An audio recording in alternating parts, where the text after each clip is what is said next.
Assalamualaikum dear students. Today I am going to teach you class 7th science chapter number 2 nutrition and animals. In previous video we have discussed about human digestive system, but in this video we are going to discuss about digestion in grass eating animals or we can say digestion in ruminants. तो पहले मैं आपको एक चीज clear करूंगी यहाँ पे ruminants किनको बोलते हैं. As we human beings cannot eat grass, as we cannot digest cellulose present in grass, but animals like cows, goats, buffaloes can eat grass as they can digest cellulose with the help of bacteria present in them. So they are called the ruminants. यानी कि हम human being जो है हम grass नहीं खाते हैं क्योंकि उसमें एक सेल्यूलोस होता है, एक किस्म का कार्बोहाइड्रेट होता है जो हम डाइजेस्ट नहीं कर पाते हैं. लेकिन जो एनिमल्स होते हैं जैसे काऊ है, बुफेलो, ये ग्रास खाते हैं और उस सेल्यूलोस को डाइजेस्ट कर पाते हैं क्योंकि उनमें एक बैक्टीरिया होता है जिसकी वजह से ये इसको डाइजेस्ट कर पाते हैं. तो इन एनिमल्स को हम रूमिनेंट्स कहते हैं. ग्रास ईटिंग एनिमल्स को जो डाइजेस्ट कर पाते हैं सेल्यूलोस, उनको हम रूमिनेंट्स कहते हैं. तो हो गया आपको ये क्लियर यहाँ पे. अब मैं आपको बोलूंगी कि डाइजेशन की प्रोसेस जो है वो इन रूमिनेंट्स में कैसे होती है. It occurs same as it occurs in human beings. ये ऐसे ही इनमें भी हो जाती है डाइजेशन की प्रोसेस जैसे हम ह्यूमन बींग्स में होती है.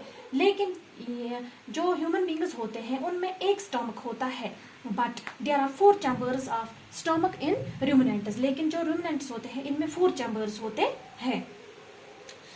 तो पहले मैं आपको यहाँ पे एक पहले बोलूंगी कार्ड जो है, अगर आपने देखा होगा जो एनिमल्स होते हैं they are continuously chewing something when they are not eating grass. यानी कि अगर आपने देखा होगा जो काउस होते हैं या बुफेलोस होते हैं वो कुछ ना कुछ चबाते रहते हैं जबकि वो कुछ नहीं खाते हैं उस वक्त जब वो घास नहीं खाते होते हैं, लेकिन फिर भी वो अपने मुंह में कुछ ना कुछ चबा, उसको कार्ड कहते हैं. तो जो ये कार्ड चिविंग होता है, जो ये इसको चबाते रहते हैं उसको रूमिनेशन कहते हैं. This process called rumination. Card किसको बोलते हैं ये आपको यहाँ पे क्लियर हो जाएगा. जब ये एनिमल्स ग्रास खाते हैं तो इसको ये हाफ च्यू करते हैं और इसको अपने स्टमक में ले जाते हैं और स्टमक से फिर बाहर लाते हैं मुंह में, तो फिर से चबाते हैं, उसको कार्ड कहते हैं. उस हाफ च्यू फूड को कार्ड कहते हैं और फिर दोबारा च्यूइंग के लिए उसको फिर से मुंह में वापस लाते हैं. तो इस प्रोसेस को कार्ड च्यूइंग कहते हैं और वी कैन से रूमिनेशन, और इसको हम रूमिनेशन भी कह सकते हैं. तो आप इस पे आते हैं डाइजेशन की प्रोसेस जो है कैसे होती है इन एनिमल्स में, ग्रास ईटिंग एनिमल्स में. तो क्या होता है, जब ये ग्रास खाते हैं तो इसको हाफ च्यू करते हैं, पार्शियली डाइजेस्ट करते हैं अपने मुंह में. तो कहाँ पे ले जाते हैं, ये है यहाँ पे रूमन में चला जाता है ये पार्शियली डाइजेस्टेड फूड, जिसको ये एनिमल जैसे ही इसको घास को खाते हैं तो हाफ च्यू करते हैं इस घास को और जल्दी से स्वेलो करते हैं और यहाँ रूमन में इसको स्टोर करके रखते हैं. तो जब ये रूमन में स्टोर करके रखते हैं उसके बाद ये कहाँ ले जाते हैं इस हाफ च्यू, इस पार्शियली डाइजेस्टेड फूड को रेटिक्यूलम में. तो रेटिक्यूलम जो है it also acts as food pipe. तो ये रेटिक्यूलम से बाहर आ जाता है, कहाँ पर, मुंह में वापस आ जाता है. तो मुंह में वापस आने के बाद they again chew this partially digested food. तो इस पार्शियली डाइजेस्टेड फूड को ये दोबारा से च्यू करते हैं, but this time they chew it fully. लेकिन इस टाइम वो इसको फुली च्यू करते हैं. तो फुली च्यू करने के बाद दे अगेन स्वेलो इट. तो दोबारा इसको स्वेलो करते हैं और इस टाइम ना रूमन में चला जाता है ना रेटिक्यूलम में, बल्कि डायरेक्ट इसको कहाँ पे ले जाते हैं ये ओमेसम में. तो direct omasum also act as a food pipe. तो फूड पाइप से कनेक्ट होता है ये आगे.